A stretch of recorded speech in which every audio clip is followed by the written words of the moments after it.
Kariring, kariring! Oh, hello.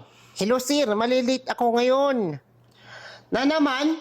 Pang 25 na late mo na yun ngayong buwan na to ah. Sir, sorry na sir, di ko naman sadya. Sir eh, O sige nga, anong idadahilan mo sa akin ngayon? nag-Facebook po kasi ako, dumaan sa wall ko yung post nyo. Kala ko pinost nyo si John Lloyd. Ala, picture nyo pala yun, sir. Tapos yun, tinignan ko na lahat ng picture nyo. Gwapo pala kayo, sir. Parang artista. Parang tanga to. Pero yung iba nyo yung picture, kamukha naman ni Alden. Hoy! Hawig na hawig kayo, sir. Hindi naman. Pero may unang tingin kayo, sir, na Jack Roberto ang natingan. Nakakainis ka. Eh, sir, pinagmalaki ko nga agad sa misis ko. Sabi ko, gwapo ng boss ko. O, tingnan mo.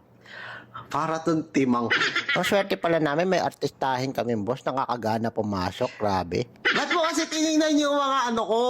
Sorry na. Picture ko dyan. Kala ko nga po kasi artista yung inopen ko. Hoy, walang ganon. Nakakainis to. Sir, biruin nyo kasi sa picture, napakagwapo, walang kapintasan.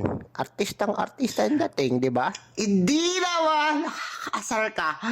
Kaya na-late ako, kahit sino naman makakita ng pogi, syempre. O sa susunod. Sa susunod, wag mo nang titignan yung ano ko.